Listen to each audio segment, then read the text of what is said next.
So I decided that I was going to step out of my comfort zone and make this podcast or recording, whatever you want to call it, to reach out and to help and to provide some hope and maybe some answers for people that are going through a tough time, especially with our country, our world going through what we are going through right now. Um, I'm 27 years old from a small town in Northeast Ohio. And, you only hear about these kind of things in the history books. And, you watch the news and think, wow, I'm glad I don't live in those places because it just seems unreal. And for something like this to happen everywhere, a true pandemic, it just seems unreal, and there has to be some light at the end of the tunnel. So I was talking to a couple of my very best friends in the past few days about talking about my coming out story. There is a lot of acceptance and a lot of changes that have happened in the last 10 years that has provided people of our kind, if you will, to make it more socially acceptable to be who they are. And I'm going to apologize ahead of time. I'm currently watering horses, so you're going to hear some doors moving and some water turning on and off. But, I mentioned at first that I'm from a very small town in Northeast Ohio, where it's consumed by small businesses, mom and pop shops, farms, very large agricultural grain farms, very small local businesses. There's not these big city things happening here. And that's where a lot of the coming out story background comes from. So, I want to start by saying this is extremely, extremely out of my realm, out of my comfort zone to speak about this kind of thing.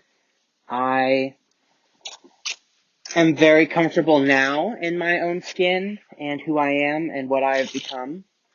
But it still is a very big deal for me to come forward and talk about this kind of thing. So the first question that is always answered and always asked, especially, is, when did you know? And, this question does get under my skin a little bit because people view being gay or bisexual or transsexual, pansexual, everything and all of the above as this is your choice. You chose to be what you are.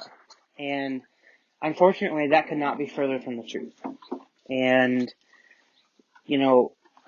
I was blessed to be raised in a family where religion was not pushed on me. It was something that we didn't talk about a lot, but if you wanted to talk about it, you were more than welcome to. It was something similar to politics. My parents always said, when you're making friends, the two things you probably shouldn't discuss is religion and politics. You shouldn't base your whole judgment on somebody off of those two things because, unfortunately, those are the two things in this world that probably divide the most people. And I was just very lucky to grow up not being pushed in any kind of direction as that goes. And you're not born all the same. You're not born with the same genetic makeup, chromosomes, everything scientific that I don't even understand. You know, it is truly just pick the wild card. You are who you are. You shouldn't have to put a label on what that means or how it affects other people. So the question was, when did you know? And, it would be similar to me asking a heterosexual female, well, when did you know you liked boys? It's not something that you just can pinpoint. And so for that question, I don't have an answer. I don't think anybody has an answer.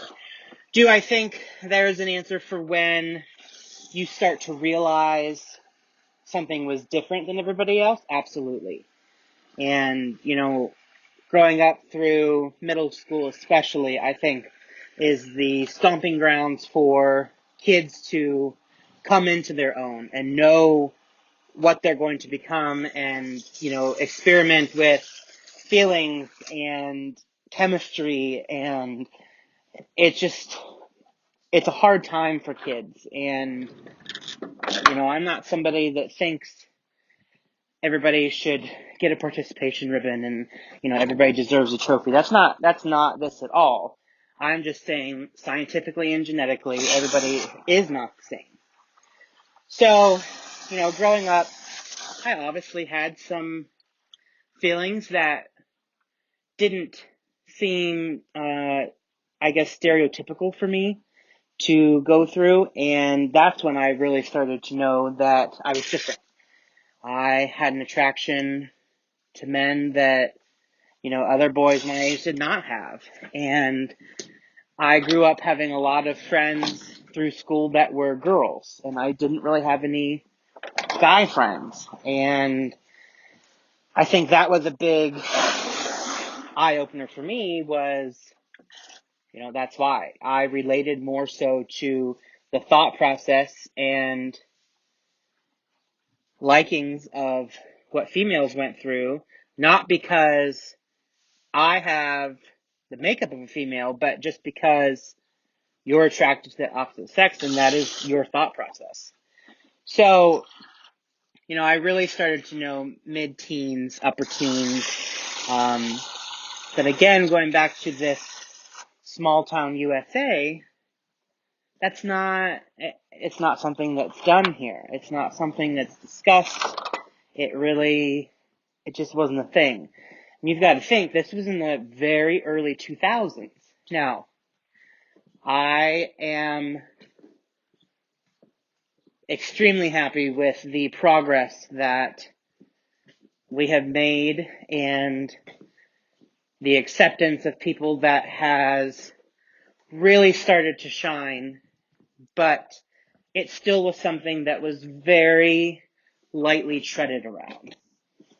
And my family owns a very successful feed mill business that deals with especially a large quantity of people that aren't educated and open to the homosexual kind of way, if you will.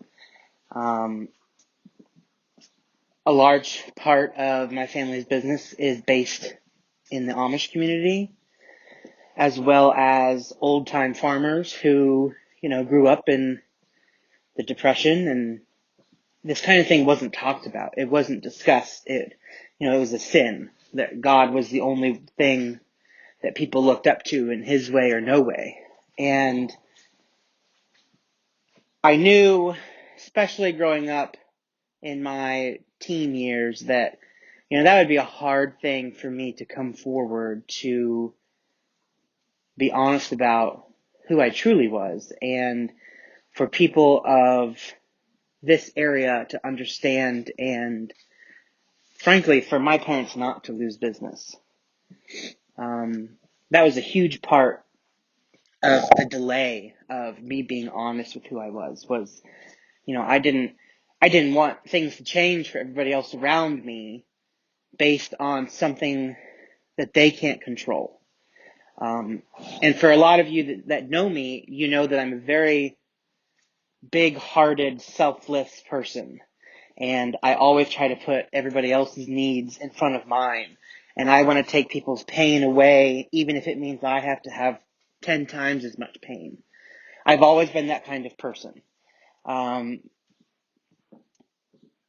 Which is why, especially in my horse training business, that gets the best of me sometimes, because I want to protect everybody from the uncertainty, and sometimes it's just not possible.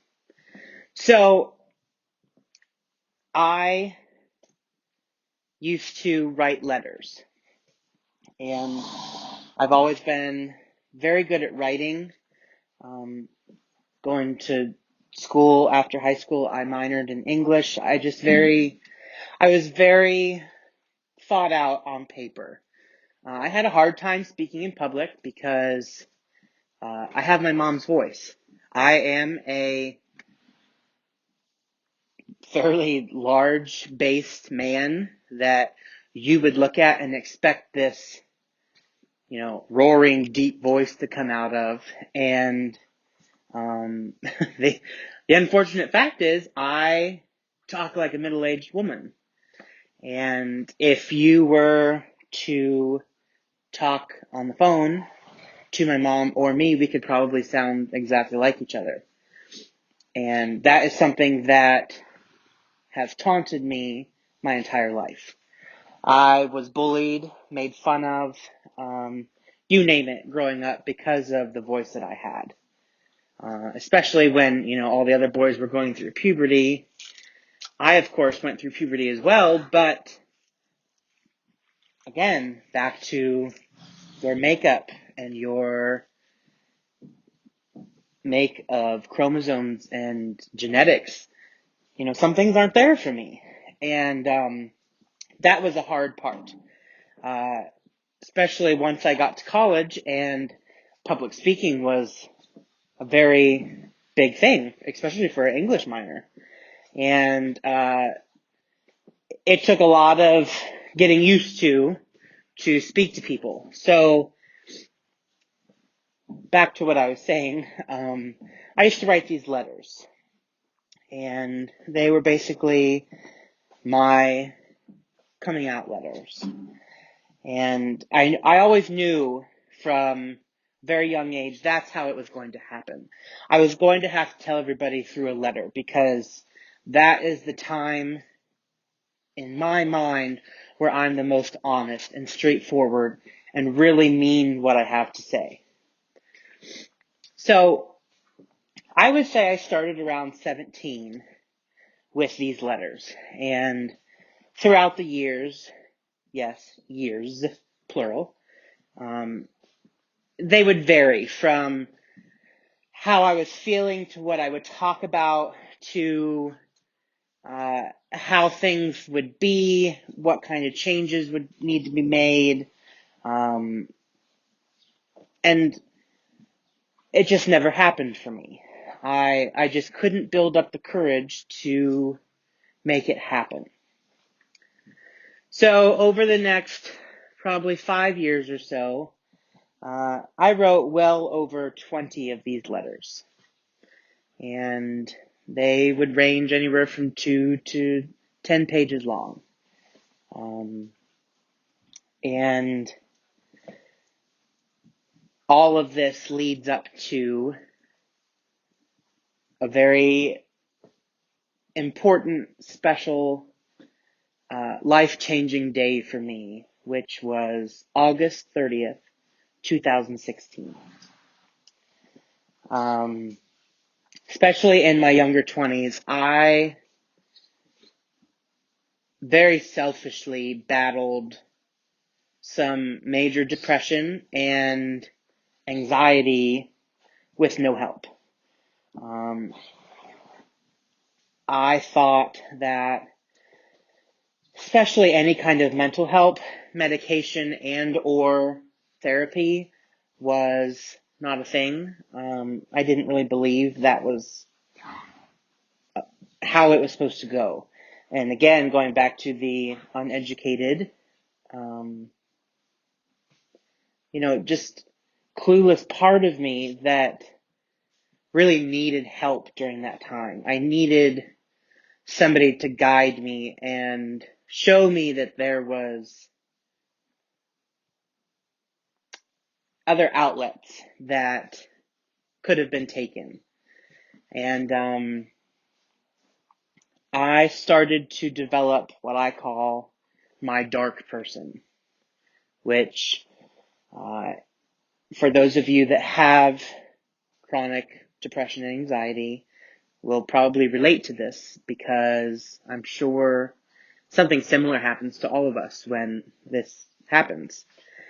And what goes on is it's like this dark black soul walks into my body and takes over. And it wipes out my entire thought process, anything to make me coherent with what's going on.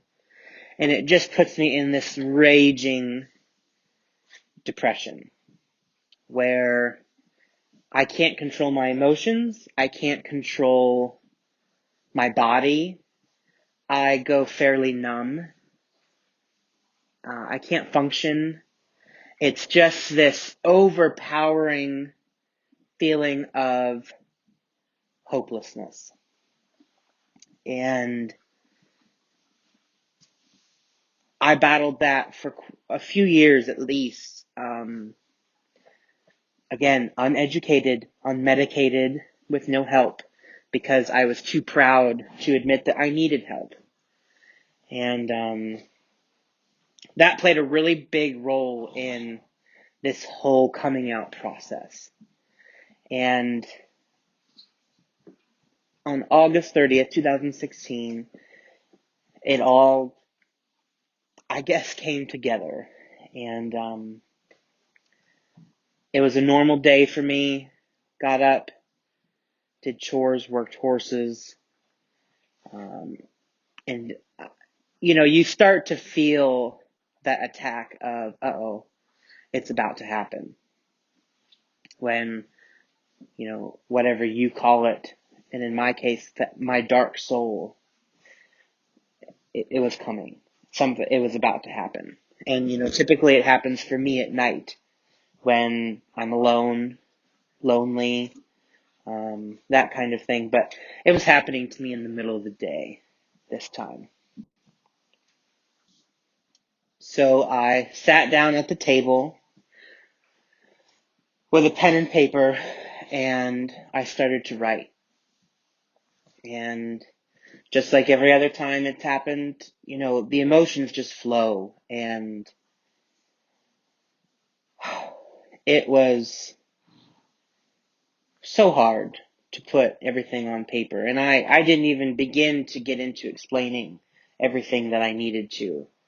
I just had to get the point across that this is who I am. I can't live like this anymore. So I got, I don't know, I think it was probably 4 pages of this letter done. And typically after I would write my quote unquote letters, my dark feeling would go away, and it remained this time. And it was deeper and darker and harsher than it had ever been before. And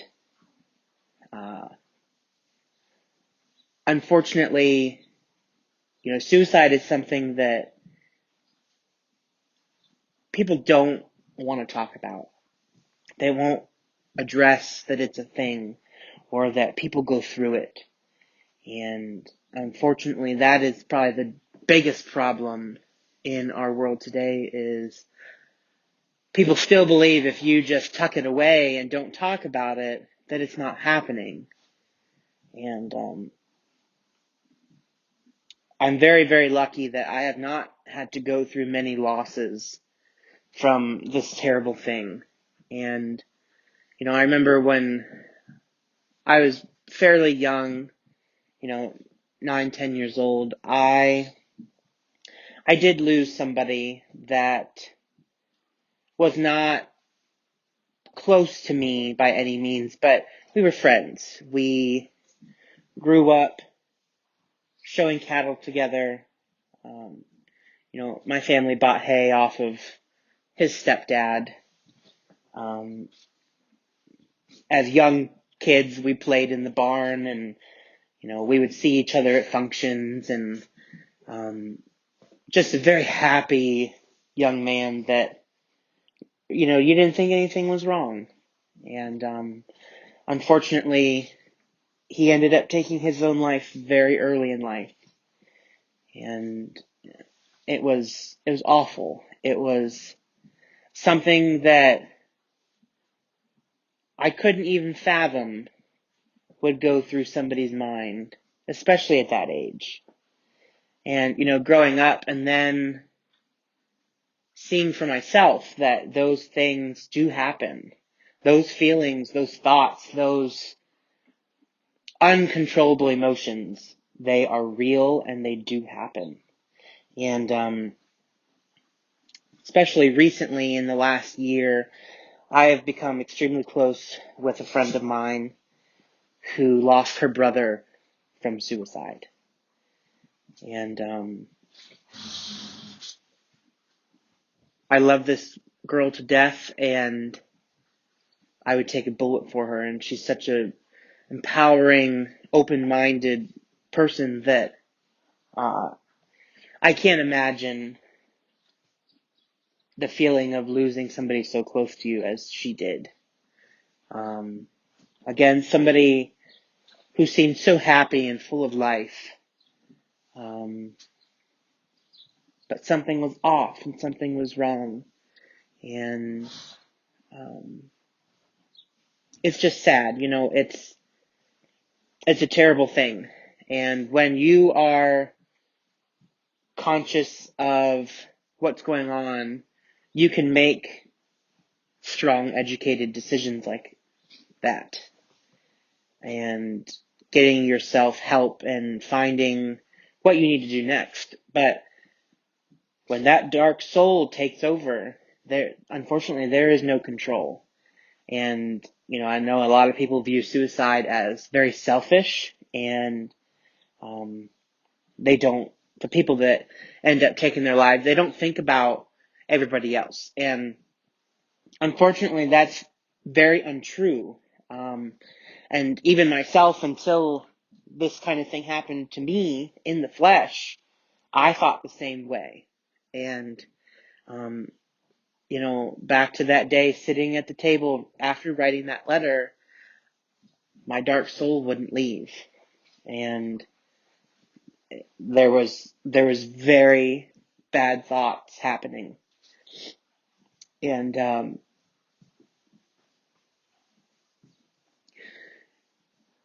the first thing that you think about is,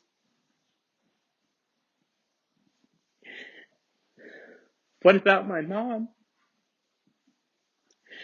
What is my mom going to do without me?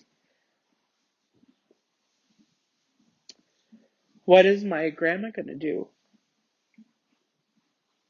My two grandparents have been instrumental in growing up. And, that's the first thing that goes through your mind. Even when you hate yourself, the first thing you think is, what about my family? And for those of you who truly know me, my mom and I are the best of friends. We are two peas in a pod. We are each other's person, if you will, which is very unusual for a mother and son to have.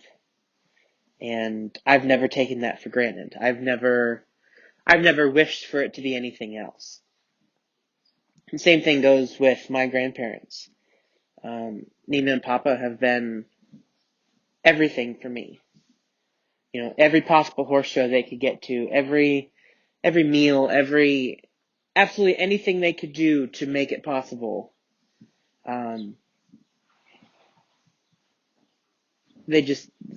It was just what we did.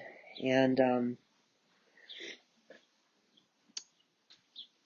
that was racing through my mind of, what's Mom and Nina going to do without me? How will they go on without me here? And in that moment, I decided,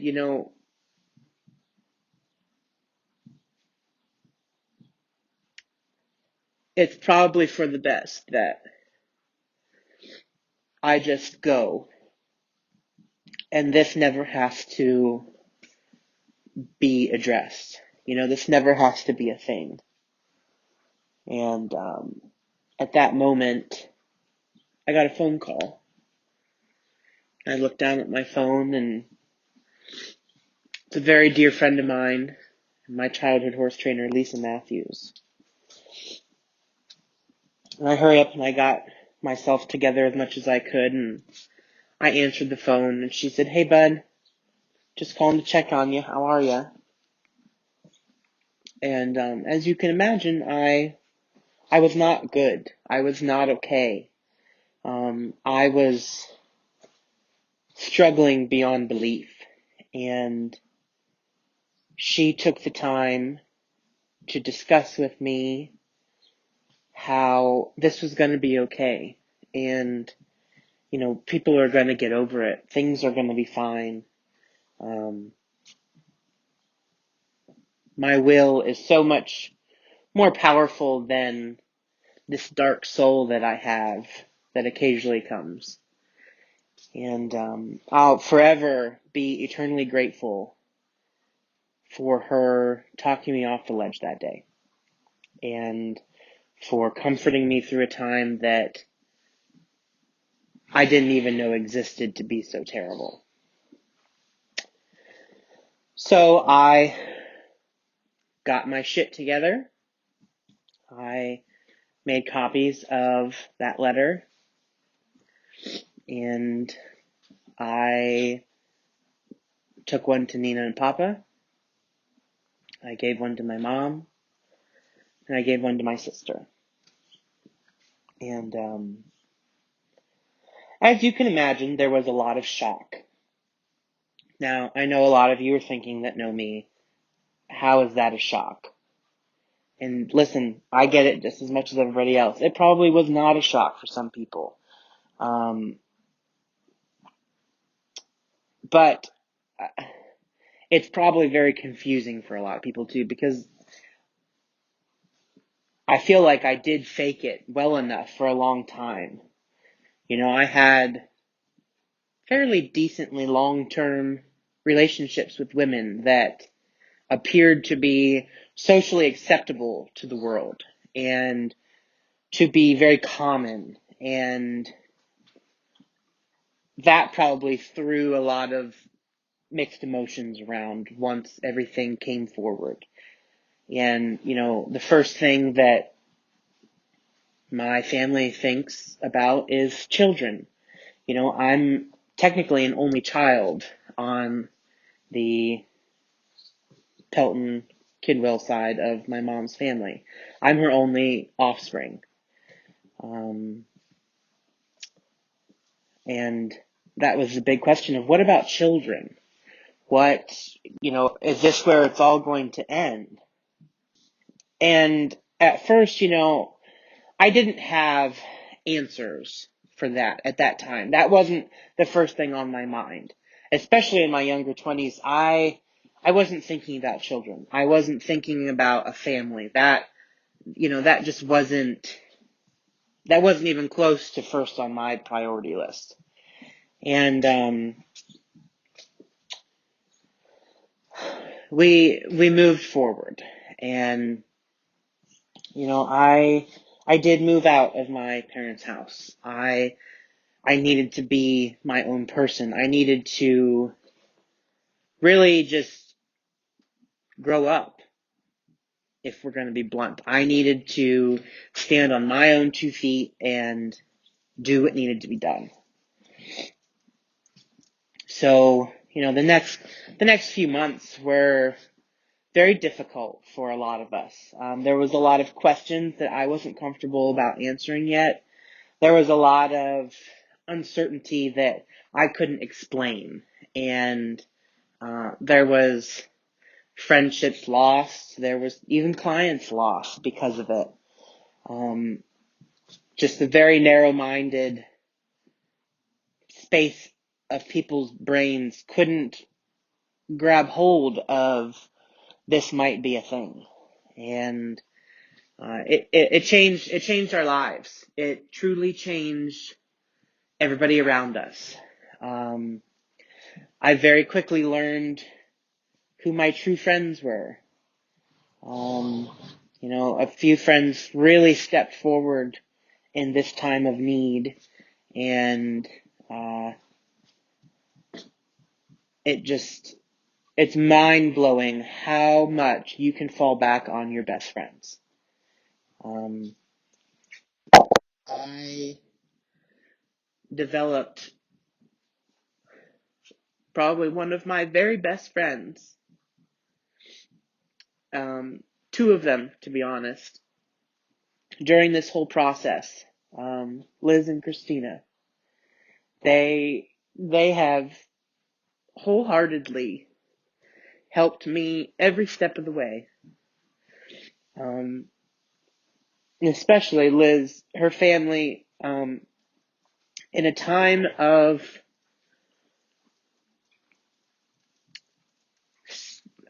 what do I want to say? Needing that family attention when I knew it just wasn't really possible right now to have that normal family time with my own family. They took me in as one of their own. And I will forever be so grateful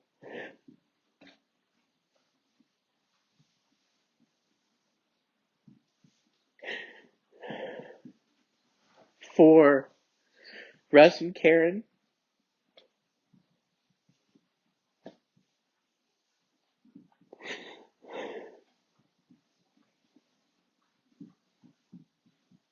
I'm sorry, I've never said all this out loud before.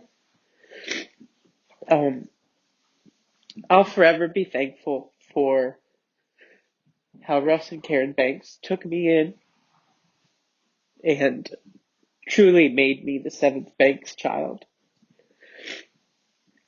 And, Jenny, Michael, Chelsea, Sarah, Liz, Rusty, they are truly my brothers and sisters. And they all have really helped me the last few years become comfortable being who I am and being very accepting. And I'm so happy to say that now my family's the same way. Especially my mom. She is very, very kind and understanding, as much as she doesn't understand what's happening. She truly tries as hard as she can to grasp everything I'm going through. Still, to this day, this journey never ends. This is constantly happening. And I'm just so thankful that everything has turned out okay. Going back to having that major chemical imbalance in my body that causes these terrible feelings. I did seek medical help. I started therapy with the most wonderful woman in the world. Her name was Michelle Trindasi, and I went and visited with her every Thursday at 3 o'clock. And it's truly amazing the way that therapists can only say a few words, but speak volumes and completely change your mindset and your thought process about what's happening and what's okay and how to accept yourself. And, I thoroughly loved going on Thursdays to therapy because I always felt so much better. Um, Even on the best days, I would go in and feel even better walking out of her room. And I will forever cherish that woman for all that she did for me in my terrible time. And as shattering as it may sound, medication is not a bad thing. And there's a lot of people that have these chemical imbalances that I've talked about and are very undiagnosed and uneducated about. This is a true scientific process. This is not just your brain being weak or your mind not being strong enough to handle what's happening in your life. I'm not saying there's a medication for everybody and everybody needs to be on medication. That's not it at all. But if you get to the point of wanting to take your own life because your thoughts are so terrible, you need to seek help. Not because you're weak, not because you're stupid, not because you are different, but because your life matters. And, I'm going on 5 years now that I have been quote unquote medicated. And I think there's a huge difference in the person I am now.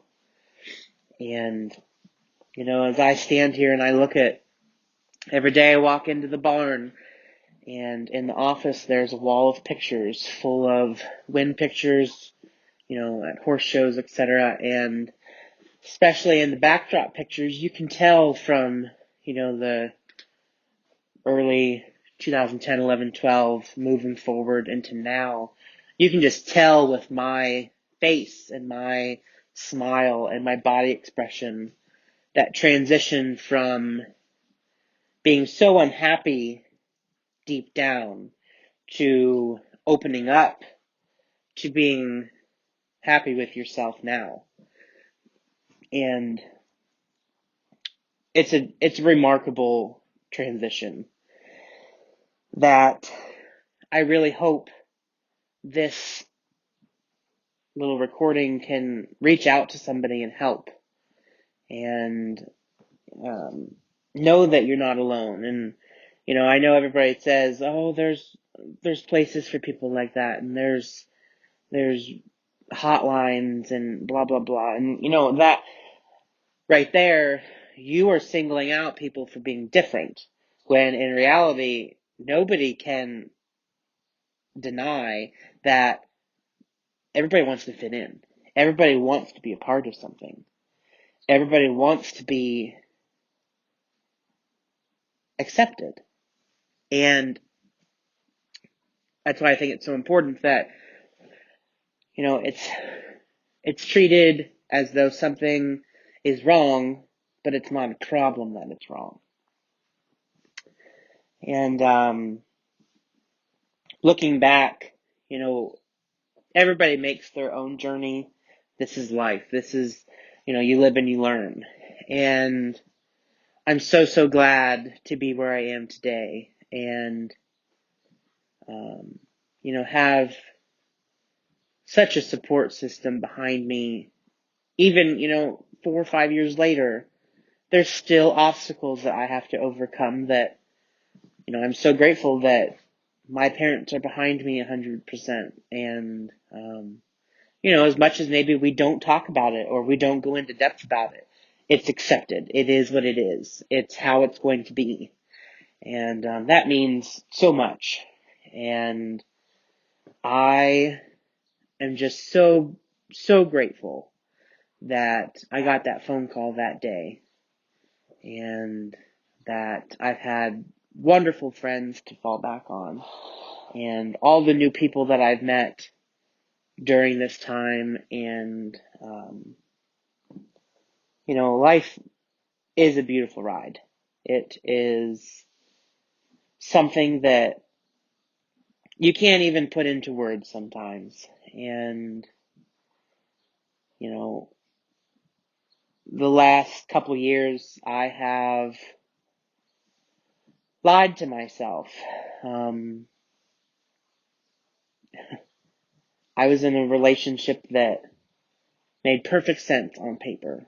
It appeared to be great. I thought that this is just how it is. This is how it should be. It's comfortable. Everything's fine. And everything wasn't fine. There were so many issues that I was so blind to that I wasted 2 years of my life lying to myself. And this is not about my personal relationships as far as that goes whatsoever, but it it's life changing when you step out of that comfort zone and put yourself out there. And, especially in the last 5-6 months, I have never in my life or my dreams been so happy with myself.